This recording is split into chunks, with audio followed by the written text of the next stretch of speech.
말씀 우리 주 예수 그리스도의 이름으로 기도드리옵나이다. 아멘. 오늘 함께 나눌 말씀 한번 함께 교독하는 시간 갖도록 하겠습니다. 구약성경 룻기 4장 18절로 22절까지 말씀입니다. 룻기 4장 18절로 22절까지 말씀입니다. 제가 가진 성경 구약 408쪽에 있습니다.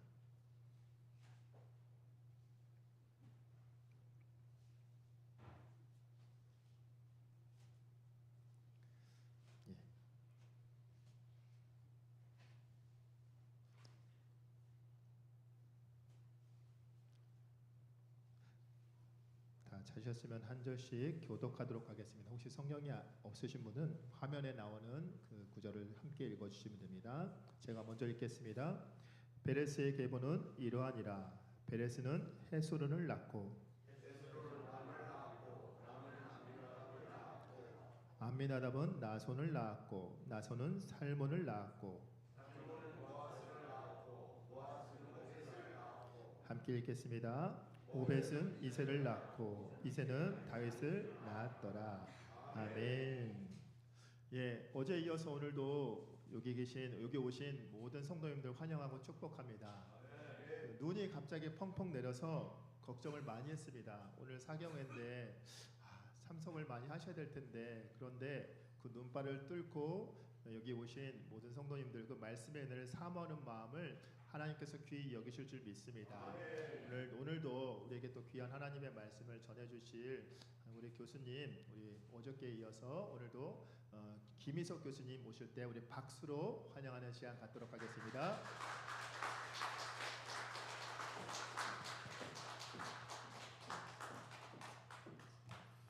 할렐루야. 네, 오늘 눈이 오는 날씨 속에서도 여러분 하나님 만나기 원하는 마음으로 교회에 오셔서 얼마나 감사하고 또 하나님이 그런 우리들에게 건강을 주시고 또 예배를 향한 마음을 주신 것이 얼마나 소중한지 모르겠습니다. 오늘 옆에 계신 분들에게 이렇게 인사하겠습니다. 하나님께서 당신에게 은혜를 주십니다. 이렇게 인사하겠습니다. 아멘. 자, 오늘 두 번째 저녁입니다. 이번에 우리가 믿음의 여정을 시작하라, 믿음의 여정을 걸어가자라는 그런 주제로 3일 동안 하나님 말씀을 함께 나누는 중에 있습니다. 자, 어저께 우리가 첫 번째 시작하면서 생각한 믿음의 여정은 뭐였지요? 하나님의 선하심을 신뢰해야 한다. 하나님은 어떤 분이시다? 좋으신 분이셔서 뭐 하시는 분이시라고요? 완성하시는 분이시다. 완성해 놓으신 분이시다라는 하나님에 대한 믿음으로 살아가는 것이 신앙이다. 이런 말씀을 어저께 나눈 바가 있습니다. 자, 오늘은요. 그렇다면 그 다음 이야기로 좀 들어가 보고 싶습니다. 하나님을 신뢰하고 주님이 완성해 놓으신 것을 믿으며 살아가야 하는데요. 그러한 믿음의 삶이 실제로 우리 삶 속에 시작되기 위해서는 어떤 일이 필요한가? 또 내가 잠깐 그런 하나님을 신뢰하고 하나님이 완성해 놓으신 것을 믿지 못하는 그런 삶을 혹시라도 살아오셨다면 어저께 들으니까 그렇게 해야 되는구나, 그렇게 해야 되는구나 알겠는데 그런 삶을 어떻게 시작할 수 있는가 하는 바로 이 부분에 대해서 오늘 우리가 생각을 해보고 싶습니다. 그래서 선택한 본문 말씀은 룻기라는 책입니다. 여러분 룻기라고 아시죠? 예, 주인공 이름이 뭐죠? 룻이에요. 룻. 그래서 룻을 기록했다. 룻기 이렇게 하는 것인데요. 이 룻기는 딱 4장으로 되어 있는 굉장히 짧은 책입니다. 그렇지만 정말 중한 메시지를 우리들에게 전달해주는 말씀이다라고 얘기해야 될 것 같아요. 특별히 이 룻기는 우리에게 인생의 전환점에 대해서 알려주시는 말씀이다 할 수 있습니다. 자, 인생의 뭐요? 전환점이요. 터닝 포인트라는 거지요. 두 가지 의미에서 그렇습니다. 이 룻기를 처음에 읽어보면요, 이 실패해버린 가족 얘기가 나와요. 그냥 쫄딱 망했어요. 그런데 끝날 때 보면 그 가족이 회복된 모습으로 나오게 됩니다. 그래서 개인의 전환점, 가정의 전환점이 무엇인가? 그러니까 시작하는 거죠. 다시 시작하는 그런 책이 룻기다 할 수가 있겠습니다. 뿐만 아닙니다. 공동체에 있어서, 그렇죠? 교회 공동체 혹은 우리의 나라, 아니면 하나님께서 나를 어디에 이렇게 심어 놓으신 그 공동체, 그 공동체의 전환점 이야기가 또 룻기이기도 합니다. 그러면 성경 순서를 이렇게 보면은요, 창세기, 출애굽기, 레위기, 민수기, 신명기, 여호수아, 사사기, 룻기, 사무엘상하. 네, 모르는 것처럼 그렇게 저를 쳐다보시면 옛날 방식으로 하면 노래도 있잖아요. 옛날에는 창세기, 출애굽기, 레위기, 민수기, 신명기, 여호수아, 사사기, 룻기, 사무엘상하 이렇게 하잖아요. 그렇죠? 그래서 룻기 바로 앞에 사사기라는 책이 있습니다. 우리 목사님 찬양하시면서 또 사사기 말씀 잠깐 하셨는데요. 사사기는 이스라엘 민족의 신앙이 땅바닥에 떨어졌을 때, 최저점에 들어갔을 때 사사기예요. 그런데 룻기를 딱 거쳐서 그 다음 책이 뭐죠? 사무엘서로 가면 누가 나오죠? 우리가 가장 좋아하는 데이빗, 그렇죠? 다윗 왕이 나와서 이스라엘 민족을 다시 이렇게 일으키는 역사를 보여주게 됩니다. 그러니까 민족의 역사에 있어서도요, 최저점에서 최고점으로 이렇게 가는 중간에 뭐가 있는 거예요? 룻기가 있어요. 그래서 이 룻의 이야기를 통해서 어떻게 이스라엘 민족이 다시 일어날 수 있는지를 미리 보여주기 하고 있는 책이 또 룻기입니다. 그러니까 개인의 측면에서도 그렇고요, 공동체의 측면에서도 그렇고요, 인생의 전환점을 묘사해주는 책이 바로 룻기다 할 수가 있습니다. 사랑하는 성도 여러분, 혹시 전환점이 필요하신 분들이 계십니까? 좀 힘을 내서 앞으로 가야 되는데 뭔가에 잡혀 있고 주저앉아 있고, 목사님 앉아 있은 지 너무 오래됐어요. 저 일어나는 게 뭔지 모르겠어요. 이제는 앉아 있는 게 편하고 저는 더 못 움직이겠어요. 바로 그때 들어야 하는 말씀이 뭐인 거죠? 룻기 이야기인 것입니다. 그래서 오늘 이 말씀 생각하시면서 믿음의 여정을 다시 시작하며 인생의 전환점을 맞이하는 그런 하나님의 축복이, 하나님의 복주심이 우리 성도님들과 함께 하시기를 축원합니다. 자, 그래서 룻기는 뭐에 대한 책이다? 인생의 전환점에 대한 책이다 할 수가 있는 것입니다. 자, 룻기가 4장으로 되어 있는데요. 그 1장 처음을 탁 펼쳐보면 모압 지방이라는, 모압이라는 지역에서부터 이야기가 시작이 됩니다. 딱 펼치면요, 여자 3명이 모압은 이방 나라예요. 이방 민족 땅이고요. 그래서 이 모압에서, 이방 민족의 땅에서 여자 3명이요, 하나님의 땅인 유대 땅 베들레헴으로 여행을 떠나는, 돌아가는 그런 걸로 시작이 됩니다. 근데 여자만 3명이에요. 자, 이름이 누구냐? 시어머니 이름이 나오미. 역시 잘 아시네요, 우리 산서울교회는. 자, 그리고 며느리가 2명 있었는데 그 중에 한 명이 오늘 주인공인 룻이고요. 또 한 명은 오르바라는 또 한 명의 며느리가 있었습니다. 와, 남자들은 다 어디 가고 여자들 셋만 있느냐? 남자들은 그 아버지도 그렇고 아들들 둘도 다 죽었어요. 그렇죠? 자, 여러분 요즘에도요, 그렇죠? 식구들 중에 남자는 다 죽고 여자분들만 남았다 이러면은 그 집 참 힘들겠다, 이렇게 말씀들을 요즘에도 하시겠죠. 그런데 이 성경 당대에는요, 그래도 그렇죠, 그때보다는 어느 정도 여건이 있는 여성들이 일도 하고 돈도 버실 수 있는 그런 사회가, 그렇죠, 뭐 더 잘 되면 좋겠습니다만 고대보다는 그래도 근데 고대 사회에는 그런 게 거의 없었단 말입니다. 그러니까 남자들은 죽고 여자들만 남았다는 사실은 무슨 뜻인 거죠? 그 집 망했구나, 아무것도 없단 말입니다. 왜 그렇게 된 걸까요? 자, 이 나오미 가족, 남편 이름이 엘리멜렉이거든요. 그래서 이 가족은 원래 유대 땅, 하나님의 땅, 유대 땅 베들레헴에 살고 있었는데요. 거기에 기근이 찾아오고 살기가 힘들어지니까요, 그걸 놔두고 어디로 간 거예요? 모압 땅으로 이주해 간 겁니다. 이게 요즘 말로 해서 무슨 동남으로 이민 간다, 유럽이나 뭐 미국으로 이민 간다, 이런 그런 뜻이 아니고요. 성경 당시에는 이게 하나님의 땅을 버리고 이방 우상을 섬기는 땅으로 갔다, 이런 뜻이거든요. 쉽게 말하면 하나님을 어떻게 했다? 버리고 세상으로 갔다라는 뜻입니다. 왜 그렇게 한 걸까요? 왜긴요, 먹고 살라고요. 그래서는 안 되니까, 그래서 하다 안 되니까 하나님 잠깐만 계세요. 저쪽에 좀 갔다 올게요. 좀 살아야겠어요. 좀 살아야겠어요. 이러다가 하나님이 보지 않고 다른 데로 갔다 하는 것입니다. 여러분, 잘 될까요? 이게 잘 안 될까요? 잘 안 된 거죠. 그게 잘 되는 것 같아 보여도 그게 잘 될 수가 없는 것 아니겠습니까? 무슨 일이 생겼는지 자세히는 알 수 없지만 그래서 여자들 3명만 남았다는 거예요. 자, 그런데 어느 날 이 시어머니 나오미께 들으니까 하나님께서 고향 땅 베들레헴에 다시 복을 주셨다. 다시 회복이 돼서 이제 먹고 살 수 있게 됐다라는 그 소식이 이렇게 들려오게 된 거예요. 그러니까 마음이 열리면서 이 나오미가 어떤 생각을 하게 된 거죠? 이제 돌아갈 때가 됐다라는 마음이 들어서 유대 땅 베들레헴으로 출발하게 된 것입니다. 여러분, 그렇지 않습니까? 하나님 우리에게 그런 마음 주실 때가 있어요. 이제는 돌아가야 되겠다. 이제는 하나님께로 가야 되겠다. 그렇죠? 괜찮아요. 그동안에 나에게 어떤 아픔이 있었던, 그동안에 내가 얼마나 견디기 어려운, 그렇죠? 죄나 연약함이나 상처나, 그렇죠? 괜찮아요. 뭐 하는 거죠? 돌아가는 것입니다.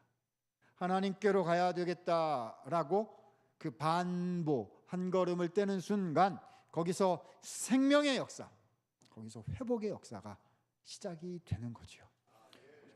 돌아가기를 시작을 했다는 것입니다.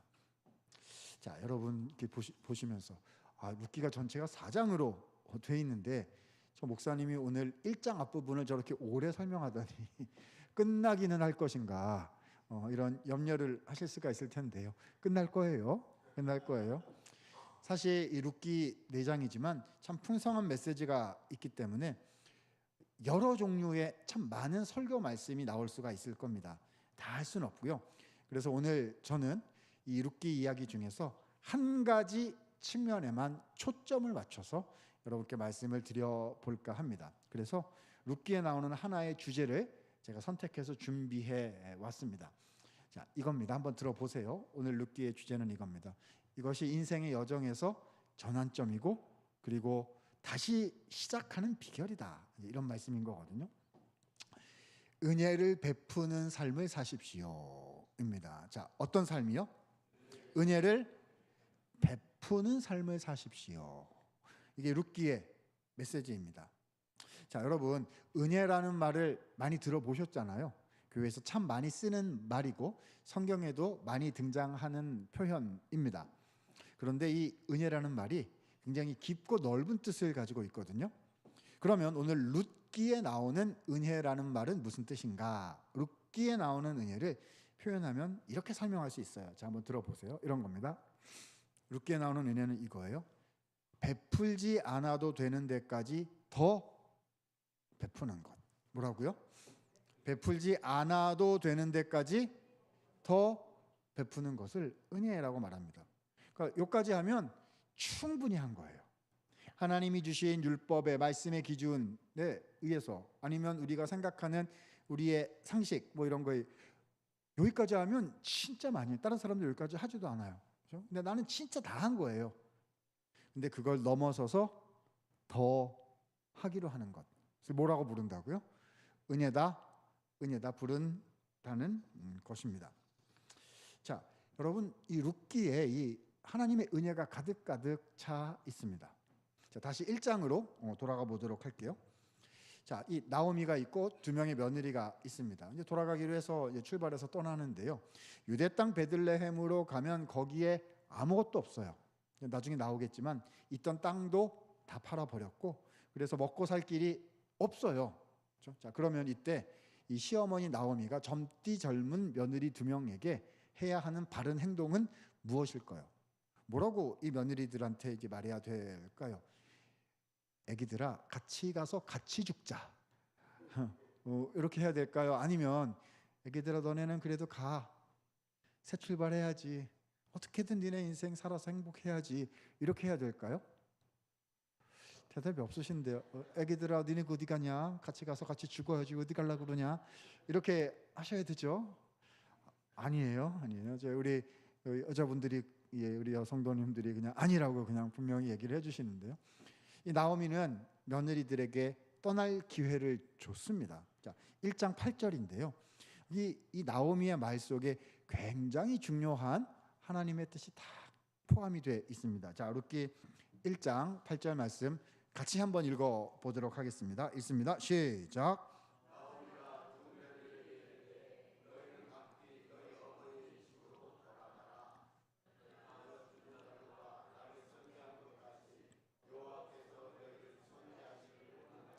자, 돌아가라 했으니까 자유를 준 거거든요. 그런데 이 말 속에 하나님의 비밀한 뜻이 숨겨져 있습니다. 자, 뭐라고 되어 있냐면 너희가 죽은 자들과 나를 무엇한 것처럼 선대한 것과 같이 누가 선대하시리라? 하나님께서, 여호와께서 너희를 선대하실 것이다. 자, 선대라는 말씀으로 나오고 있는데 이게 쉽게 풀면 무슨 단어가 될까요? 자, 오늘은 잘 모르셔도 그냥 제가 하나만 할 거예요. 뭐죠? 은혜요, 은혜. 너희가 하는 모든 행동들을 보신 하나님께서 위로부터 너희에게 더 큰 은혜를 주실 것이다 라는 약속의 말씀이 지금 1장 8절 룻기 시작에 딱 담겨져 있는 겁니다. 지금부터 우리는요, 그러니까 이 스토리가 전개돼 나갈 때 무슨 생각을 계속 하셔야 되는 거죠? 그래서 하나님께서 이들에게 주신 은혜가 도대체 뭔가, 이거를 찾으려고 우리가 애써봐야 될 것 같습니다. 자, 아무튼 이 말씀, 약속의 말씀을 탁 우리가 마음에 간직한 채 그 다음 이야기를 좀 보도록 하죠. 자, 그래서요, 자, 애기들아 가, 살아야지 이렇게 어머니가 풀어주니까 그 중에 한 명, 오르바라는 며느리는 갔어요. 진짜로.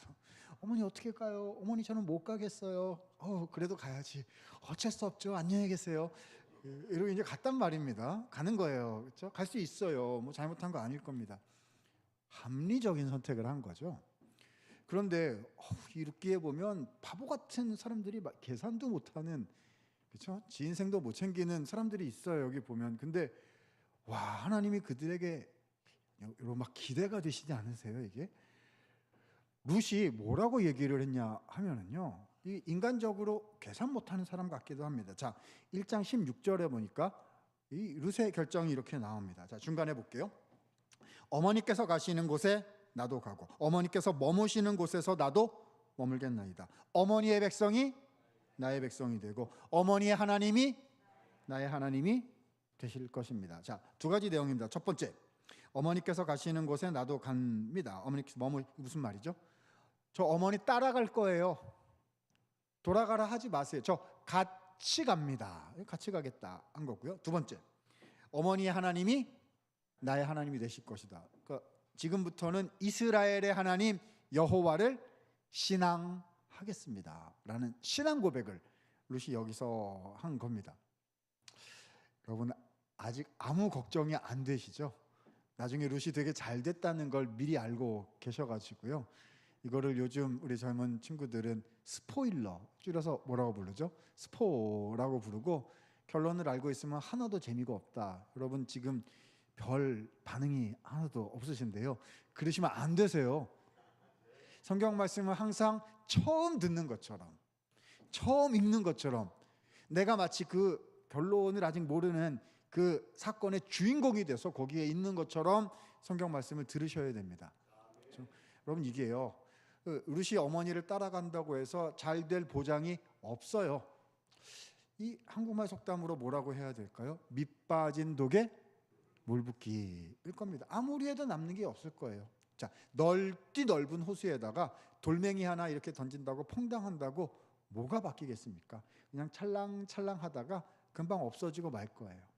어르신들 표현으로는 쯧쯧쯧 해서 뭐 하려고, 사서 고생이다, 안 하는 게 나아, 안 하는 게 나아. 왜냐, 돌아가면 진짜 아무것도 없거든요. 그러나 우리는 약속의 말씀을 가지고 있어요. 너희가 서로 은혜 베푸는 것을 보신 하나님께서 위로부터 너희에게 더 큰 은혜를 베풀어 주실 것이다. 룻은 할 만큼 했어요. 지금까지 어머니와 같이 살고 할 만큼 했어요. 이제는 떠나도 돼요. 그런데 더 하기로 했단 말입니다. 이게 시켜서 그렇게 한 게 아니라요. 갈 수 있었어요. 가도 괜찮아요. 근데 자기 마음에 생각하고 자기 마음에 결정하여 자원하는 마음으로 더 하기로 했습니다. 룻이 어머니에게 뭘 베푼 거죠? 은혜를 베풀었다는 것입니다. 아우 있다가 없어지고 밑빠진 독에 물 붓기인데 저래 가지고 뭐가 세상이 바뀌고 그래 가지고 더 힘들어지지 저게 막 이런 생각이 우리가 막 드는데요. 이 룻이 일으킨 은혜의 물결이 어떻게 되는지 그 다음을 우리는 봐야 할 것입니다. 저는 막 잠옷 궁금해지는 것 같은데요. 여러분도 막 궁금하시죠? 네, 감사합니다. 아닌 것 같으신 분들도 좀 계시긴 한데요. 자, 2장으로 가보도록 하겠습니다. 자, 룻과 나오미가 그래서 하나님의 땅인 유대 땅 베들레헴으로 돌아왔어요. 근데 먹고 살 게 없어요. 그러니까 어떻게 하느냐? 이 며느리 어머니는 나이가 있으시니까 이제 집에 계셨던 것 같고 이제 며느리 룻이 나가서 이삭 줍기를 하기로 했습니다. 여러분 이삭 줍기가 뭐냐 하면은요. 이 성경의 율법에 모세 율법에 보면 이 곡식 추수하고 이렇게 하다가 땅바닥에 이삭 떨어지게 되면 우리 말로 보리 이삭, 뭐 미리 이삭 뭐 이런 게 떨어지게 되면 다시 줍지 말은 오 이렇게 땅에 떨어졌으니까 아까우니까 하나라도 챙겨야지 이렇게 가지고 줍지 말고 땅바닥에 그냥 놓아두어라. 왜죠? 어려우신 분들이 이제 구약으로 말하자면 이제 고아, 과부, 나그네인 것이고 요즘 말로 얘기하자면 삶의 최소 기반이 없으신 사회적 약자, 어려우신 분들을 위한 그렇죠? 복지제도 정도 된다고 생각하시면 됩니다. 그래서 땅바닥에 떨어진 거 그대로 놔둬라라는 율법 규정이 있는 거거든요.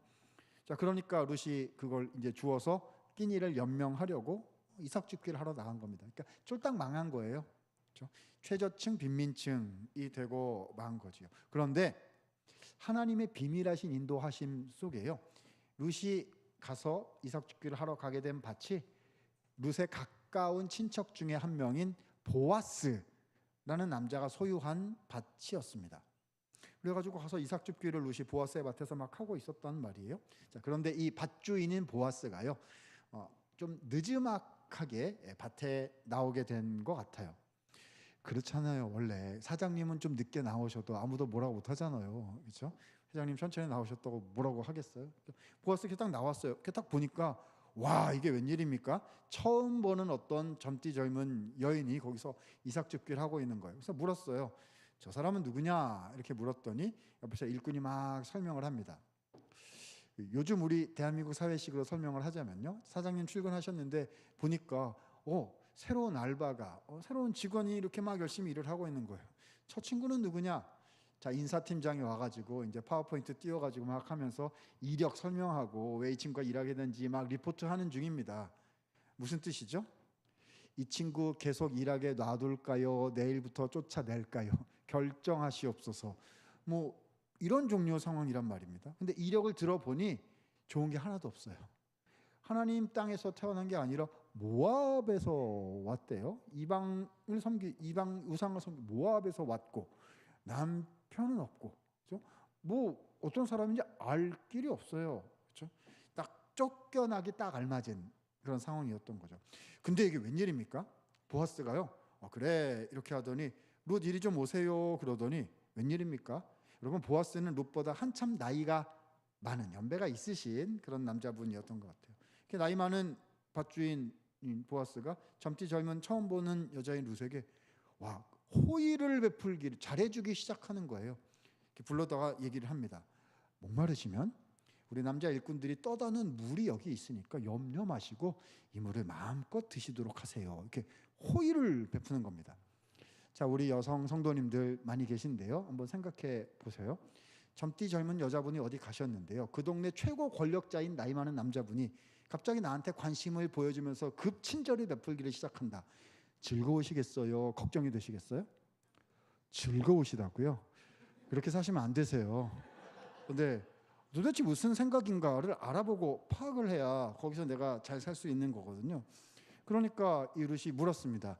저한테 친절을 베푸시는 이유가 무엇입니까? 이렇게 물었어요. 그랬더니 보아스가 룻에게 호의를 베푼 이유를 설명을 해 주었습니다. 그 말씀이 어디에 나오느냐? 2장 11절에 기록이 되어 있습니다. 자, 같이 한번 읽어보도록 할까요? 내용 파악을 한번 해보겠습니다. 읽습니다. 시작. 보아스가 그에게 대답하여 이르되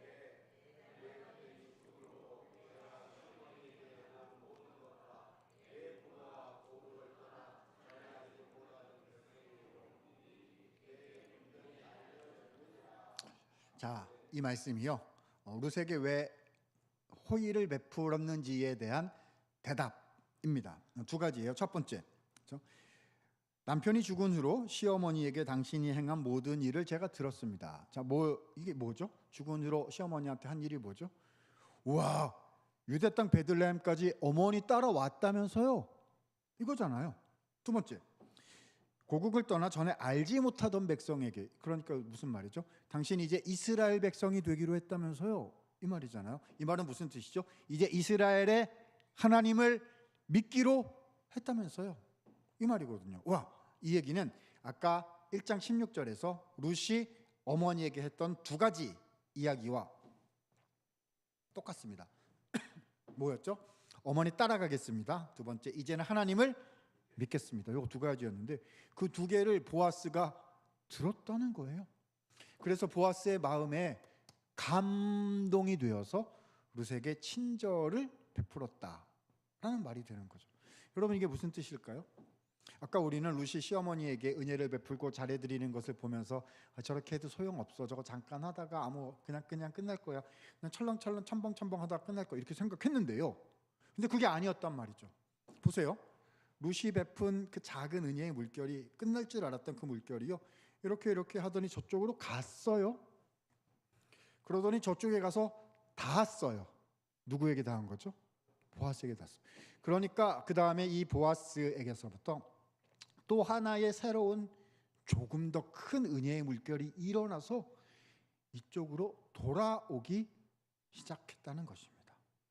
우리가 생각한 것과는 전혀 다른 방향으로 일들이 전개되기 시작했다는 거죠. 근데 그게 끝이 아니었습니다. 2장 12절에 보면은요, 보아스가 또 이렇게 얘기를 했어요.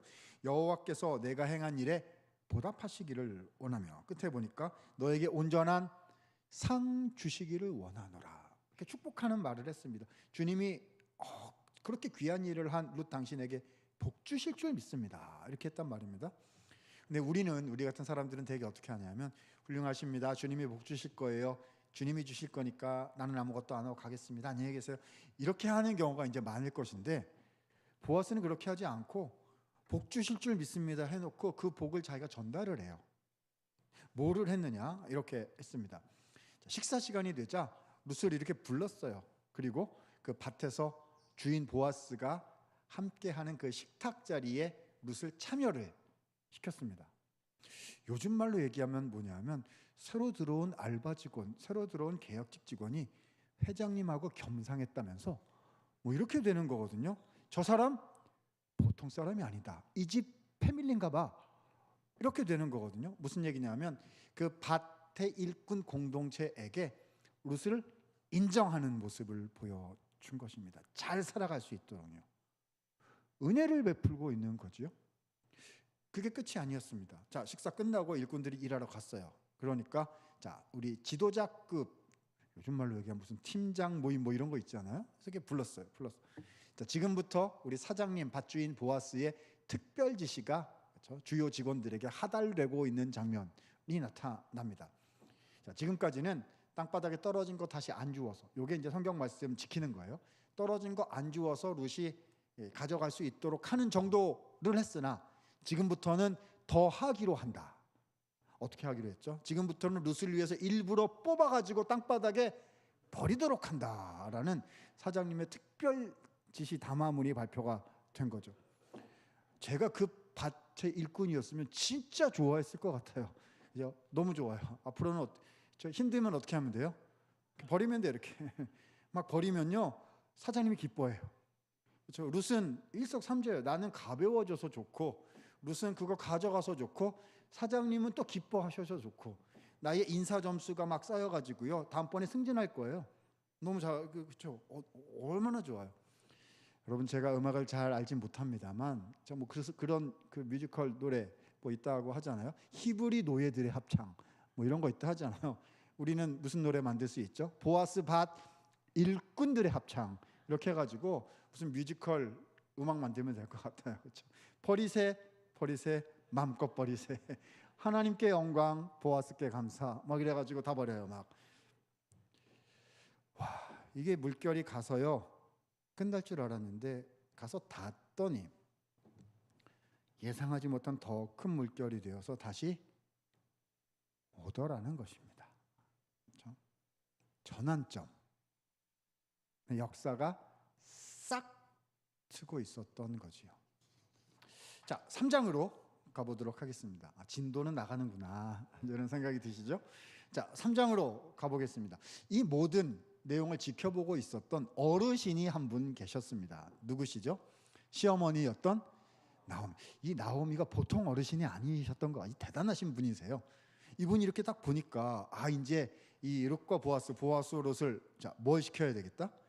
결혼을 시켜야 되겠다 이렇게 근데요 이게 여러분이 결론을 너무 잘 아셔가지고요 룻과 보아스가 결혼해가지고 아기 낳고 행복하게 잘 살았더래요 뭐 이걸 미리 알고 계셔가지고 하나도 흥미가 없으신 얼굴로 지금 그러시면 안 되세요. 성경은 처음 듣는 것처럼 이렇게 하셔야 되거든요. 여러분 우리 한국말로요 이 룻과 보아스의 결혼은 안 될 결혼이에요. 이거 하면 안 되고 하면 망하는 결혼입니다. 왜 그러냐? 자 생각해 볼게요.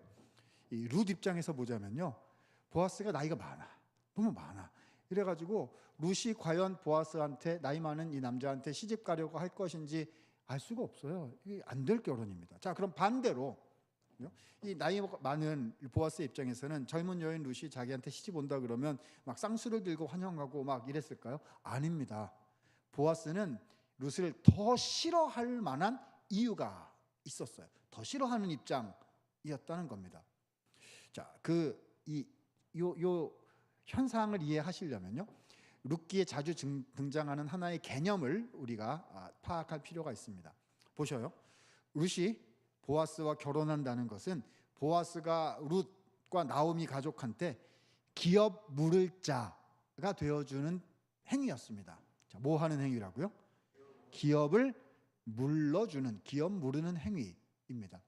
이 한국말로 번역할 때 기업을 무른다 이렇게 했는데 성경 원어로 보자면 구원해주는 혹은 구속시켜주는 행위다라는 겁니다. 자, 쉽게 설명을 드려볼게요. 이런 겁니다.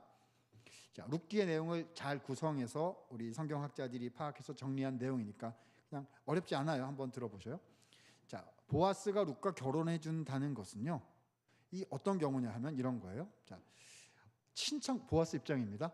어떤 친척 남자가 가까운 친족인 어떤 남자가 죽었는데 그렇죠? 후사를 남기지 못하고 또 재산도 다 없어지고 후사도 남기지 못하고 죽었어서 근데 그 아내는 남았어요. 그럴 때 어떻게 해주느냐? 두 개를 해줘야 됩니다. 첫 번째는요. 자, 팔아버린 땅, 재산이죠. 땅을 되찾아주는 일을 보아스가 룻 가족한테 해줘야 되는 겁니다.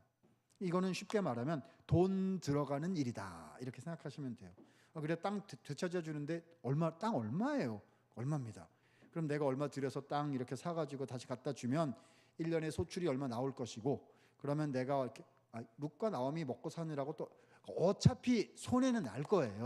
그렇지만 내가 할 수 있는 능력이 있고 마음이 있고 하면 그 정도 내가 죽은 분 위해서 하겠소. 이렇게 하는 게 기업을 무르는 행위인 겁니다. 그러니까 돈이 있고 마음이 있으면 할 수 있는 일이다. 할 수 있습니다. 자, 그런데 이게 끝이 아니에요. 더 어려운 게 하나 더 있습니다. 뭘 해줘야 되느냐? 자, 지금 룻과 룻의 죽은 전 남편, 그렇죠? 그 말론이라는 이름이 룻의 죽은 전 남편의 이름이 말론이에요. 시아버지는 엘리멜렉이고 이제 다 돌아가셨죠. 자, 말론과 룻 사이에 아기가 없었어요. 그래서 이제 남편이 죽었어요. 그럼 보아스가 룻과 결혼해서 아기를 낳게 되는 거거든요. 낳아주게 되는 거예요. 그러면 룻과 보아스 사이에서 나온 이 아들은 누구의 아들이 되는 걸까요? 보아스 자기 아들이 되는 게 아니고 누구의 아들이요? 죽은 룻의 전 남편 말론의 가문을 이어가는 후사가 되는 것입니다. 여러분 잘 이해가 안 되시죠? 우리 한국에는 뭐 없진 않습니다만 이게 익숙하지 않은 개념인 거예요. 우리가 익숙한 건 이런 게 익숙하죠. 아버지를 아버지라 부르지 못하고 뭐죠? 홍길동전 뭐 이런 거고요. 아직도 잘 이해가 안 되시나? 이렇게 표현하면 얼마나 적절할지 모르겠는데 그냥 이해를 돕기 위해서요. 남자 씨바지. 이게 무슨 얘기냐면 아기를 낳으면 보아스 내 아기가 아니라 죽은 룻의 전 남편의 후예가 되는 거예요. 그러니까 이거는요. 돈 바쳐, 시간 바쳐, 일생 바쳐, 아들 바쳐. 그렇죠? 죽은 친척 이롭게 하는 행위인 거거든요. 그러니까 조금만이라도 계산할 줄 아는 사람이란 이러면 기업 무른 행위를 하시게 이러면요. 저는 능력이 안 되고요. 저는 뭐가 안 되고 어쩌고 저쩌고 할 수가 없고 그래가지고 못 하겠습니다. 안녕히 계세요. 36개 주랭랑을 놓는 것이 그게 세상 말로 지혜로운 내 거 지키는 행동이 된단 말입니다. 그러니까 이 룻과 보아스 결혼이 쉽겠어요? 어렵겠어요? 보아스가 안 하려고 한단 게 뻔하단 말입니다. 그래서 시어머니 나오미가 이렇게 보시다가 이게 안 될 결혼이라 시도를 해도 그래서 계략을 하나 짜냅니다. 애기야 일리 좀 와보거라. 며느리 룻을 불렀어요. 내가 오늘 소식을 들었는데 그 보아스 있지 않니? 그 보아스가 오늘 그 밭에서 타작 마당에서 타작을 한 다음에 그 밭에서 오늘 밤에 잔다는구나. 내가 정보를 입수했다. 애기야, 룻한테 시키는 거죠. 애기야, 오늘 밤에 너는 그 남자에게 가도록 해라. 그 남자가 이렇게 이불을 덮고 잠을 자고 있을 텐데 잠드는지를 지켜보았다가 잠이 들거들랑 가까이 가서 그 남자의 이불을 들고 그 이불 밑으로 들어가도록 하여라 라고 시어머니 나오미가 며느리 룻에게 얘기를 했단 말입니다. 여러분 이게 분명 제가 한국말로 설명을 드렸는데 이 말이 무슨 말인지 하나도 이해가 안 되시죠? 네, 제가 한국말로 더 쉽게 요약해서 설명을 드려보겠습니다. 애기야 오늘 밤에 끝내고 오거라 이런 뜻입니다. 아직도 이해가 안 되시죠? 네, 저도 눈길을 헤치고 와서 정신이 없어요. 그래서 끝나고 나갈 때 여러분 옆에 계신 성도님 아까 목사님 한 말이 무슨 말이에요? 이러면 친절하게 자세하게 설명해 주실 거예요. 오늘 밤에 확실하게 해결하고 오거라. 너무한 거 아닙니까? 제가 룻 입장이라면요 시어머니한테 이런 말 들으면요 아플 것 같아요. 왜냐하면 어떻게 하셔야 되는 거죠? 어르신들끼리 만나서 혼담을 나누셔야죠. 그잖아요, 그렇죠? 보아스 이리 좀 오시게 이렇게 하든지 아니면 어머니가 직접 가셔서 이런 점이 있지만 우리 룻이 참 괜찮은 사람일세 이렇게 설명하시면서 이렇게 서로 존중하고 이렇게 하면서 이렇게 해가지고 이렇게 하셔야 되는 거 아닙니까? 근데 어떻게 하라는 거예요? 그게 안 될 것 같으니까 네가 갔다 오는 게 낫겠다. 이게 무슨 말입니까? 여러분 제가 룻 같으면 화가 나든지 이때 이제 최고의 전략은 뭐냐 하면 닭똥 같은 눈물을 줄줄 흘리면서 어머니 제가 지금까지 어머니한테 어떻게 했는지 한번 생각을 해보세요. 제가 모압 사람인데 여기까지 어머니를 따라서 베들레헴까지 내가 이삭 줍기를 어머니를 위해서 했다니까요. 근데 지금 밤에 남자한테 갔다 오라고요? 못하겠어요. 저는 모압으로 돌아갈 거예요. 눈물 쫙쫙쫙. 그러면 어머니께서 이제는 이삭 줍기도 없어지는구나. 애기야 미안하다. 먹고는 살아야지. 없던 걸로 하자. 이러지 않겠습니까? 그래야 되는데요. 근데 룻이 뭐라고 얘기를 했느냐 하면 3장 5절에 보니까요. 어머니의 말씀대로 내가 다 행하리이다. 이 억지로 시켜서 할 수 없이 한 게 아니거든요. 이게 마음에서 일어나서 어머니 그렇게 하겠습니다. 여러분 이게 무슨 말이에요? 이게 한국말로 써 있는데 이게 저는 잘 이해가 안 돼요. 이런 걸 우리가 흔히 볼 수 있는 게 아니기 때문에요. 그렇죠? 어머니 나는 모압으로 들어갈 거예요. 어떻게 나한테 이럴 수 있어요? 지금까지 내가 어머니한테 한 게 얼만데 뭐 이거는 우리가 많이 보거든요. 주르르 이거는 많이 보는데 다 행하리이다. 이게 우리가 본 적이 별로 없기 때문에 가슴이 그냥 뛰어요. 쿵, 쾅, 쿵, 쾅. 이것은 무슨 삶의 방식인가? 여러분 이게 시어머니가 며느리를 막 쪼아가지고 하기 싫은데 억지로 시킨 게 아니에요. 이건 뭐지? 하는 생각이 듭니다. 자, 입장 바꿔서 이제 보아스 남자 입장으로 한번 가보도록 하겠습니다. 우리 남자분들이 왜 여성 입장에서만 자꾸 얘기하냐 이러실 것 같아가지고요. 성경에 보면 보아스 입장도 나옵니다. 보아스 입장에서 이렇게 보니까 자 밤에 타작하고 저 사람 얼마나 기분이 좋겠어요. 쿨쿨 신나게 단잠을 자고 있는데 이불 밑에서 발에 뭐가 걸려요. 그렇죠? 벌떡 일어나서 보니까 웬 여성이 있는 거예요. 넌 누구냐 했더니 루시인 거예요. 너가 여기 왜 있느냐 그랬더니 뭐라고 대답하느냐. 루시 보아스한테 이렇게 대답을 했습니다. 당신은 우리 가족의 기업 물을 자가 되십니다. 한국말인데 이해하기 어려우시죠? 제가 쉽게 말씀을 드릴게요. 오늘부로 당신 인생 접수하러 왔습니다. 이런 말이에요. 오늘부로 당신의 돈은 다 제 거고 당신 땅도 다 제 거고 우리는 결혼할 예정인데 우리가 아기를 낳으면 그 아기는 누구 거다? 죽은 제 남편 말론의 후사가 되는 거 아시죠?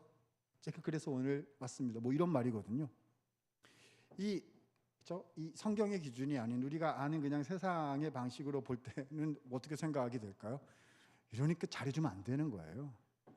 그렇죠? 그래가지고 하나 잘해주니까 다 가지려고 이렇게 막 들어오는구나. 그래가지고 처음부터 잘해주면 안 되는 것을 뭐 이런 생각이 이제 막 들 겁니다. 자, 우리 남성분들 많이 계신데 한번 생각을 해보시죠. 이때 보아스의 가장 적절한 행동은 무엇일까요? 보아스 같은 여러분 이때요 룻과 다정하게 대화 나누시면 안 되세요.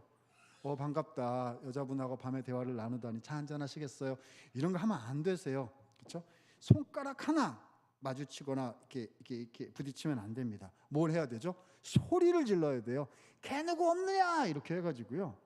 사람들 다 불러 모으고 그래서 룻과 나 사이에 아무 일도 없었다는 것을 만천하에 공개해야 됩니다. 왜냐하면 이렇게 얘기하다가 뭐 이렇게 해가지고 딱 걸리면요, 뭔 일이 있나 보다 이렇게 될 것이고 그러면 전 재산과 모든 인생이 이제 저쪽 집안으로 넘어가게 되는 순간이거든요. 근데 보아스는 그렇게 하지 않았습니다. 대화를 했고, 그렇죠? 마음을 나누었어요. 왜 이렇게 계산 못하는 사람들만 자꾸 나오는지. 우리가 인생에서 배운 그잖아요. 우리 남자들은, 우리 청년들은 모르겠어요. 제가 제가 100만 년 전에 태어났거든요. 그래가지고 뭐 하면서 자랐냐면 땅 따먹기 하면서 자랐어요. 중요한 건 땅을 많이 가지는 것이다. 어렸을 때부터 이렇게 했고, 우리 여자분들은 높이 날아야 된다. 그래서 고무줄 하시면서 이렇게 막 그래서 넓고 높게 살아야 된다. 이게 우리가 이렇게 살아. 근데 여기는 그런 계산을 못하는 사람들이 너무 많아요. 이 보아스가 룻과 대화를 시도하더니 이렇게 얘기를 했습니다. 자, 3장 10절 보니까요. 보아스가 룻에게 한 말입니다. 내 딸아, 연배차가 좀 있는 거죠.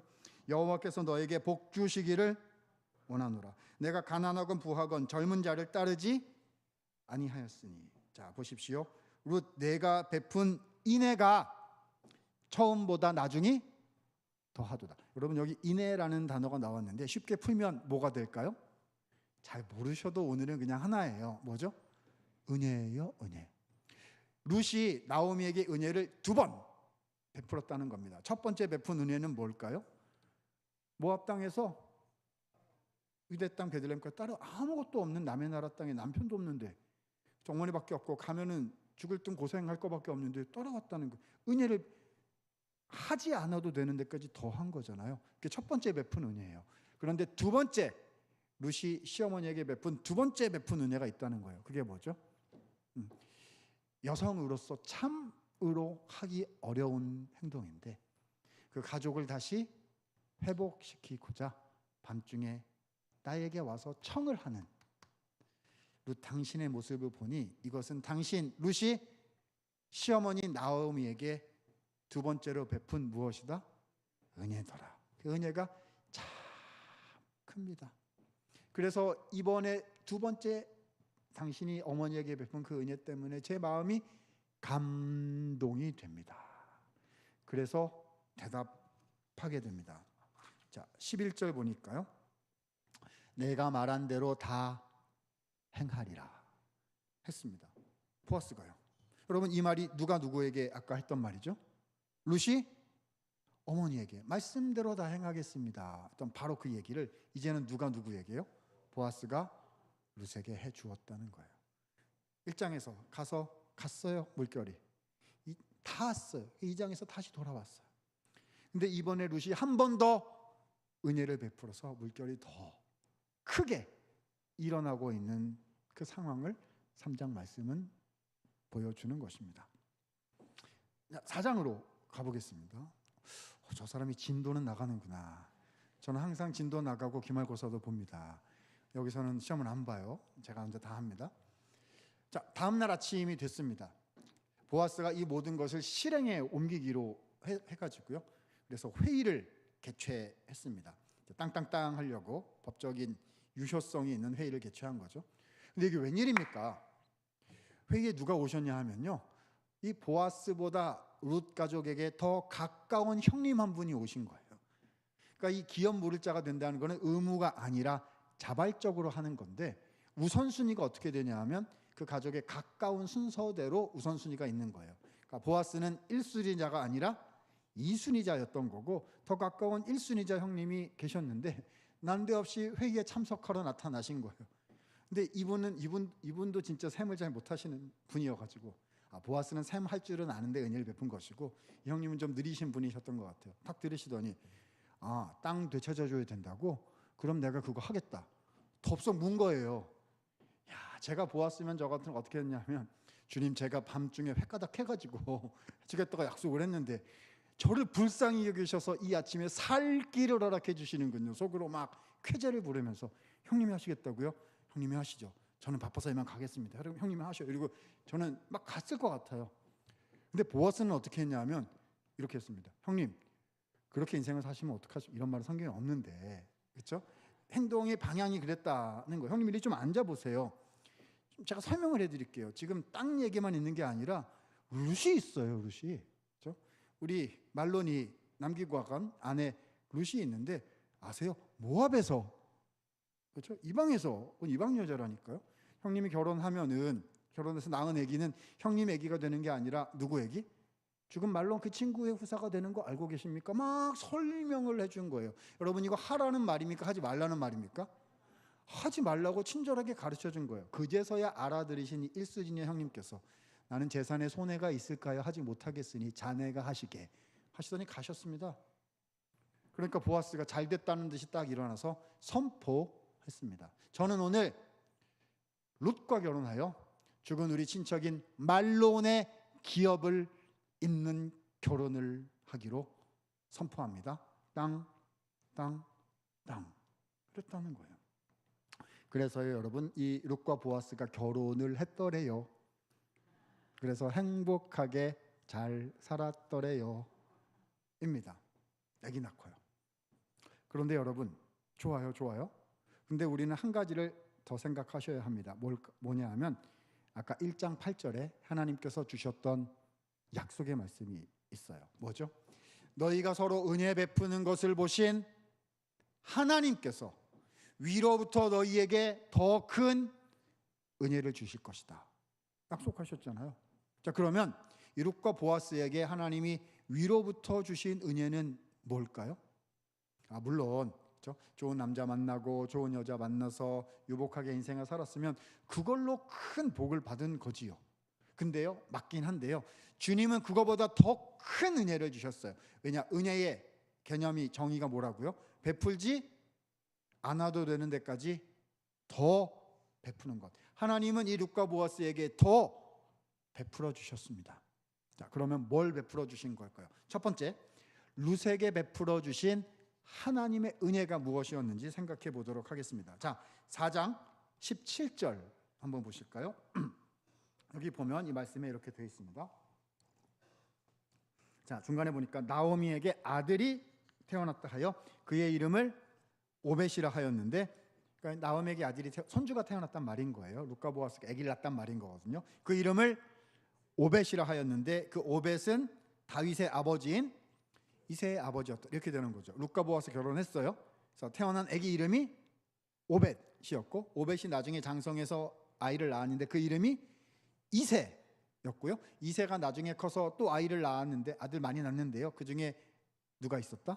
다윗이 있었다는 겁니다. 그러니까 룻은요, 다윗의 조상, 다윗의 증조 할머니가 되는 은혜를 받았다는 것입니다. 그 정도가 아니에요. 마태복음 1장에 보면요, 예수님의 족보 42대가 기록이 되어 있어요. 아브라함부터 예수님까지 이렇게 42대가 기록되어 있는데 남자 이름 42명 나오거든요. 근데 그 중에 여자 이름 5명 딱 나와요. 근데 그 중에 한 명 이름이 룻입니다. 룻은 다윗의 조상이 되었을 뿐만 아니라 우리의 구주이신 존귀하신 예수님의 조상으로 성경에 이름이 기록이 되는 은혜를 받았다는 것입니다. 왜 그런 거죠? 룻이 하는 행동을 보신 하나님께서 흡족하셨어. 참 신앙의 삶을 사는구나. 하나님의 마음에 감동을 주는, 하나님이 하시는 대로 너도 하는 그런 은혜의 삶을 사는구나.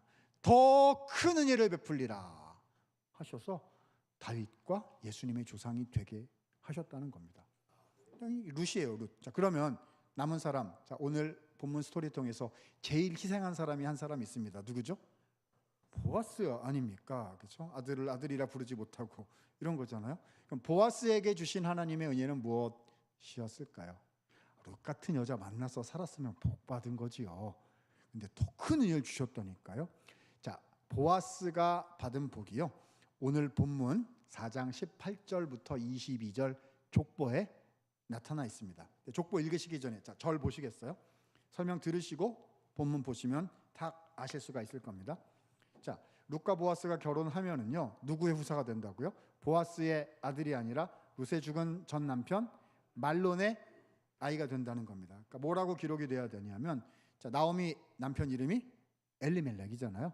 엘리멜렉이 말론을 낳고 말론이 오벳을 낳고 오벳이 이새를, 이새가 다윗을 쭉 내려가서 예수님 오셨다. 이렇게 돼야 되는 거거든요. 본문에 하나님이 어떻게 기록하셨는지 보시겠습니다. 자, 20절 중간부터 보도록 하겠습니다. 자, 나손은 살몬을 낳았고, 21절 보시죠. 살몬은 보아스를 낳았고, 보아스가 나와요. 보아스는 오벳을 낳았고, 오벳은 이새를, 이새는 다윗을 낳았더라. 누가 다윗의 조상으로 기록이 되어 있습니까? 보아스가 기록이 되어 있고요. 그래서 마태복음 1장에도 보면 그렇죠? 보아스가 룻에게서 오벳을 낳았다. 그래서 예수님이 오셨다라고 되어 있습니다. 하나님은 보아스에게 다윗의 조상이자 구주이신 예수님의 조상으로 성경의 이름이 기록되는 은혜를 주셨다라는 것입니다. 왜죠? 보아스가 행한 행동이 하나님의 마음에 흡족하여. 왜죠? 하나님은 은혜를 베푸시는 분이시거든요. 그러니까 그 은혜를 베푸시는 하나님과 같은 방식으로 살아가는 보아스를 보시고 마음에 흡족하셔서 더 큰 은혜, 주지 않아도 되는 데까지 더 하나님의 은혜를 베풀어 주셨다라는 것입니다. 사랑하는 성도 여러분, 오늘 말씀의 메시지가 무엇일까요? 은혜를 베푸는 삶을 살라는 것입니다. 이 교회 밖에만 나가면 세상은 우리한테 그렇게 살지 말라고 해요. 왜 네가 하냐? 그 말이 맞기도 해요. 여기서 억지로 하는 거 얘기하는 거 아니에요. 하기 싫은데 해놓고서 뭐 억지로 하는 뭐 이런 거 얘기하는 게 아니에요. 뭐 내가 좀 더 해가지고 좀 어떻게 더 얻어볼까 뭐 이런 거 얘기하는 게 아니고요. 뭘 얘기하는 거냐면 의무를 초월한, 안 해도 되는데 내가 하기로 결정해서 하는 자발적인 사랑, 자발적인 헌신을 말씀하는 거죠. 나는 100만 23번을 했어요. 내 주변에는 뭐 100만 23번이 뭐예요? 23번밖에 아는 사람들이 수두룩한데 하나님의 사랑으로, 하나님의 은혜로 제가 한 번 더 하겠습니다.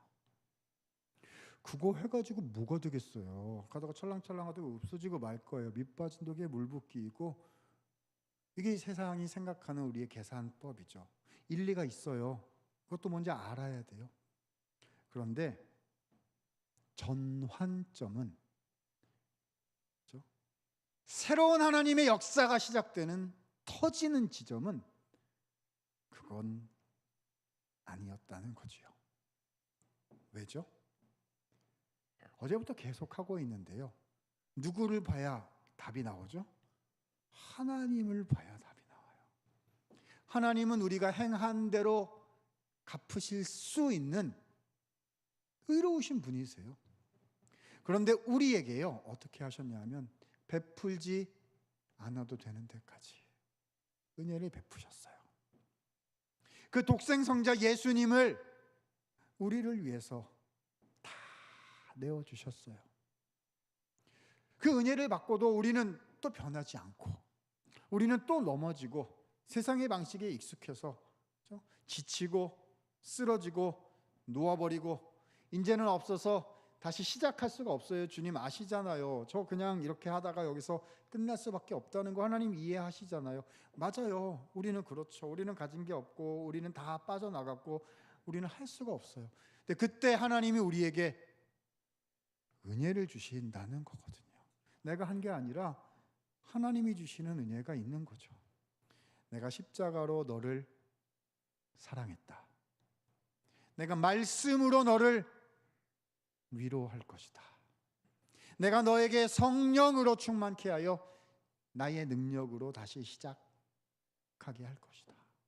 베풀지 않아도 되는 데까지 베풀어 주시는 것이거든요. 그래서 주님은 우리에게 은혜를 베푸는 삶을 살라. 그러면 내가 그것을 보고 위에서 더 큰 은혜로 너희에게 채워줄 것이다. 약속해 주시는 거지요. 아멘 해주셔서 너무 감사한데요. 또 들으시면서 와, 저 목사님 대책이 없네.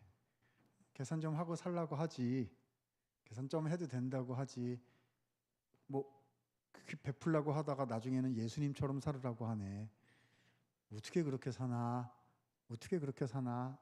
싶으실 수도 있을 거예요. 이렇게 표현해보고 싶습니다.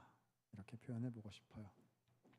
우리는요, 하나님이 우리에게 원하시는 건요, 최종 결과를 내가 다 내라는 게 아니에요. 이렇게 표현해 보겠습니다. 은혜의 물결이 왔다 갔다 하는 거잖아요. 우리는 첫 물결입니다. 첫 번째 물결. 마지막 이루어서 큰 퍼더가 되어서 다 해결하시는 거는, 자, 마지막 하시고 열매 맺으시는 건 누가 하시는 일이에요? 하나님이 하시는 일이고요. 우리는 첫 번째 물결이라. 여러분, 루시요, 난 처음부터 다윗을 낳을 거예요. 응애. 뭐 이랬을 거예요. 난 처음부터 예수님을 낳을 거예요. 막 이래가지고 막 아니 그러지 않았어요. 그렇죠? 이렇게 보니까 어머니 좀 한 번 더 도와드려야 되겠다. 근데 할 수가 있는 거거든요. 자기가 할 수 있는 거였어요. 그게. 그리고 그 마음이 있어요. 그래서 그냥 한 거예요. 그렇죠?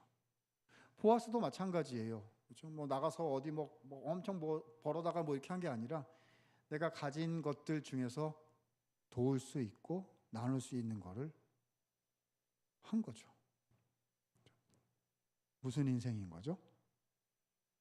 처음 일으키는 물결, 첫 물결 인생.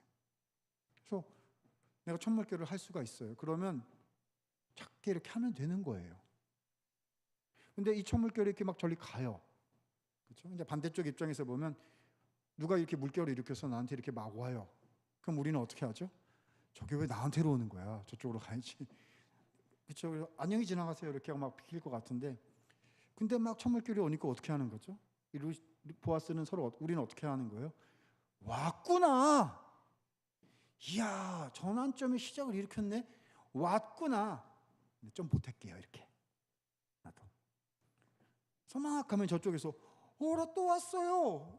야, 이럴 수가 있나. 그리고 좀 더 보탤게요. 개인의 인생이 바뀌고 다윗이 태어남으로써 민족이 다시 공동체가 일어나게 되고 구주 예수 그리스도께서 이 땅에 오시는 역사를 준비하게 되는 하나님의 일이 일어났다는 것입니다.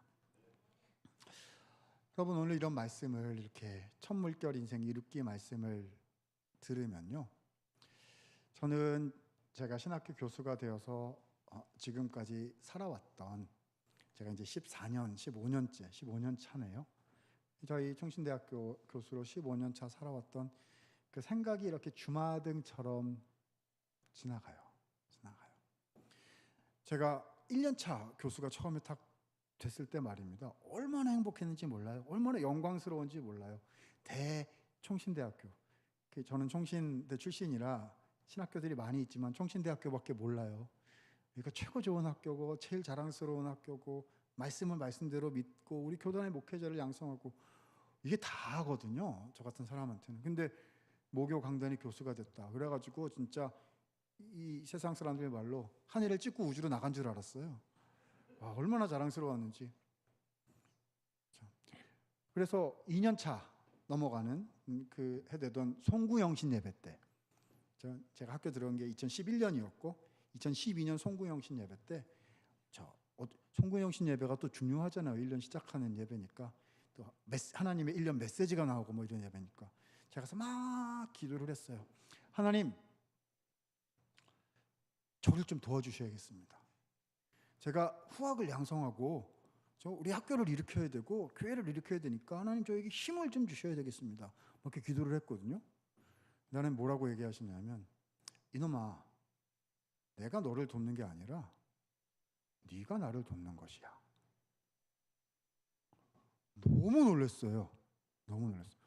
주님, 그렇고 잊혀지지가 않아요. 아직도 내가 주님을 위해서, 학교를 위해서 뭘 하는 게 아니라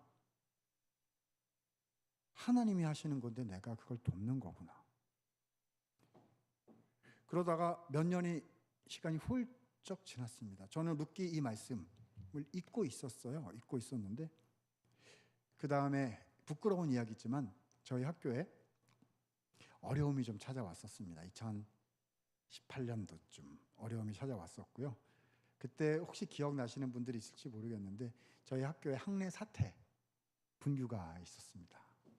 자세히 말씀 못 드리겠고요. 그래서 학생들이 수업 거부를 하고, 그렇죠? 너무 복잡한 일들이 있었어요. 그래서 그 학교가 교단 밖으로 나갔어요. 그래서 우리는 교단의 목회자 선교사를 양성하는 곳인데 교단 밖 너무 복잡한 일이 있었습니다. 그래서 학생들이 데모하고 막 수업 안 하고 막 이런 일이 생기니까 이 교수들은 아무것도 할 수가 없어요. 그래가지고 어떻게 했냐면 기도를 했습니다. 기도밖에 할 게 없으니까. 그래서 어떻게 했냐면, 이렇게 아직도 생각이 나요. 어떻게 기도했냐면 고개를 무릎 사이에 쳐박고 기도를 했어요. 그렇죠? 고개를 들 수가 없었어요. 여러분, 고개를 들고 기도하면 하나님이 안 들어주실까요? 제가 신학교 선생이잖아요. 들어주세요. 그렇죠? 우리의 어떠함에 근거해서 기도를 들으시는 게 아니라 하나님의 은혜의 역사로 기도를 들으시는 거거든요. 그러니까 고개 들고 이렇게 빳빳하게 해도 이렇게 하나님 감사합니다 이렇게 해도 들으시거든요. 근데 그때 마음은 그게 안 돼요. 왜냐하면 내가 고개 들고 하면 목 빳빳하다고 안 들어줄까 봐 그렇게 딱 쳐 말도 한마디밖에 안 나와요. 하나님 살려주세요. 하나님 살려주세요. 다른 하나님 이렇게 안 나와요. 어떤 마음이었냐면, 근데 그 살려주세요라는 기도가 너무 싫었어요. 왜냐하면 그게 진이 너무 빠지니까 하나님 제발 나중에는 살려주세는 기도, 이런 따위의 기도는 안 할 수 있는 날이 빨리 오게 해주세요. 어떤 기도 하고 싶냐 하면 뜻대로 하시옵소서. 이렇게 하셔도 감사, 저렇게 하셔도 감사. 그건 약간 여유가 있는 거잖아요. 근데 지금은 그게 안 되거든요. 우리 학교 끝났고, 그렇죠? 우리 교단 목회자 양성 끝났고, 우리 학교 망했고, 학생들은 졸업이 안 되고, 살려주세요 하면서 내가 다시는 이런 기도 하나 봐라. 다시는 이런 기도 안 하게 해주세요. 살려주세요를 했단 말입니다. 하나님이 기도를 들으셔서 몇 달 안에 학교가 정상으로 회복이 됐습니다. 회복이 됐고요. 그래서 다시 학기가 시작이 되고, 그때 제가 맡았던 일이 그 예배 담당, 그러니까 교목 실장이라고 하죠. 교목을 맡아서 예배를 주관하게 됐습니다. 학기가 시작이 되는 개강 수련회 예배를 쭉 드리는 집회, 여러분 이렇게 하시는 집회처럼 학기 시작할 때 한 3박 4일 이렇게 기도, 4박 5일 이렇게 예배를 쭉 드리거든요. 제가 교목실장이니까, 그러니까 이제 예배 담당이니까 요 맨 앞에 앉아서 강사 접대하고, 그렇죠? 또 우리 목사님 하시는 거 강사가 뭐라고 말하면 이렇게 잘 기억했다가 나와서 이제 기도에 인도하고 뭐 이런 걸 제가 했단 말입니다. 그래서 이 앞에 앉아가지고 잘 듣고 있었어요. 마지막 집회 날이었습니다. 어떤 목사님께서 집회하러 오셨다가 뭐 여러분 아시죠? 베드로가 예수님 보고 가다가 물에 빠졌는데 예수님이 믿음이 적은 자 그래가지고 건져 주신 그 본문으로 좀 얘기를 하시다가 마지막에 그냥 탁 한마디를 하셨어요. 그 정리해가지고 한마디를 하셨는데 그게 저한테 이렇게 확 왔어요. 그분 메시지가 이거였습니다. 우리는 베드로처럼 가다가 이렇게 빠지는데 그래서 주님 살려주세요를 하는데 그때뿐이고 그 다음에는 살려주세요를 잘 안 하려고 합니다. 우리는. 근데 여러분 아십니까? 제 메시지가 아니라 그 목사님 메시지였어요. 여러분 아십니까? 살려주세요는 평생 우리의 기도여야 합니다. 왜냐하면 주님만 의지하는 것이 그게 신앙이기 때문입니다. 주님밖에 없다는 것이 신앙이기 때문입니다. 살려주세요는 우리의 평생의 자리입니다. 제가 여기서 그 말 그냥 뒤통수를 얻어맞는 것 같았어요. 왜냐하면 나는 살려주세요라는 기도를 내가 다시는 하나 봐라. 진짜 싫었거든요. 여러분 이해가 안 되세요? 그 살려주세요라는 기도를 해본 적이 없으시군요. 행복하게 사셨어. 참 좋으시겠어요. 그렇죠? 이게 근데 아무것도 안 될 때는 살려주세요. 이거밖에 안 돼. 주여, 내가 다시는 이런 기도, 하나님 이런 기도 말고 뜻대로 행하시옵소서. 이렇게 하셔도 좋고 다 받겠습니다. 그게 안 되는, 다시는 안 한다 했는데 그 자리가 원래 우리의 자리입니다. 그래서 올라와가지고 제가 기도에 인도하면서 우리 학생들 다 알거든요. 같이 겪고 나왔기 때문에. 그러면 제가 우리 아플 때, 학교 어려울 때 살려주세요라는 기도했는데 다시는 하고 싶지 않았어요. 근데 주님은 그 어려운 때 우리가 주님을 의지했던 그 모습이 앞으로도 우리의 모습이어야 한다고 그렇게 얘기해 주시나 봐요. 룻기 말씀이 생각이 났어요. 그때 룻기 말씀이 생각이 났어요. 그렇죠? 저는 첫 물결 이런 거 말고 마지막 물결 때가 좀 거두는 걸 좀 해보자. 그렇죠? 왜 아무도 물결 안 일으키는데 내가 가서 물결 일으켜서 뭐 해야 되고, 아무도 왔구나 이런 건 안녕히 지나가세요 뭐 이런 것만 다 하고 이렇게 사는데 왔구나 이런 걸 해야 되고, 왜 내가 한 번 더 기도해야 되고, 왜 내가 한 번 더 희생해야 되고, 왜 내가 더 한 번 더 헌신해야 되고, 그럼 제가 왜 그렇게 삽니까?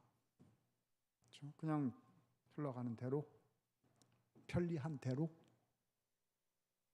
네, 주님은 그게 아니라 뭐라고 말씀해 주셨냐면 나를 위해 천물결이 되어다오. 그래서 저가 이렇게 살아가는 인생 속에 열매를 거두기 위해서 사는 인생이 아니라 주님 위해서 이제 한 걸음 이렇게 내디디는 거죠. 하나님 한 걸음 갈게요. 이렇게 아무도 안 갔지만 한번 가볼게요. 갑니다. 누가 가고 있으면 가야 되면 나 한 걸음 같이 가지 이렇게. 열매는 주님이 거두시며 그 다음 물결을 주님이 일으키신다 믿고 한 걸음 한 걸음 첫 물결로 주님 살려주세요. 주님만 의지합니다. 그 주님의 사랑과 은혜를 의지하고 의무를 초월한 사랑의 헌신으로, 억지로 막 하라는 거 아니에요. 마음 주셔서 내가 가지고 할 수 있는 것 중에서 하나 이렇게 하고 왔구나 하고 같이 하게 될 때 우리 하나님 어떻게 하신다고요? 너희의 그 모든 것을 내가 보고 위로부터 너희에게 베풀지 않아도 되는 데까지 은혜를 베풀 것이다. 하나님이 이루어 주신다는 것입니다. 저는 믿습니다. 오늘 주님이 우리에게 이렇게 말씀하시는다고 믿습니다. 나를 위해 룻이 되어다오. 나를 위해 보아스가 되어다오. 너를 통해 가정을 살리고, 너를 통해 교회를 살리고, 너를 통해 민족을 살리고, 너를 통해 하나님의 나라를 세우리라. 하나님을 보고 믿음의 여장, 선하신 주님, 완성해 놓으신 주님임을 신뢰하고 살아가는 것인데요. 그 첫 출발점, 전환점은 무엇이죠? 나를 위해 베풀어 주신 은혜를 기억하며 주님, 저도 은혜를 베풀겠습니다. 저도 은혜를 베풀겠습니다 하실 때 룻과 보아스에게 주신 그 은혜를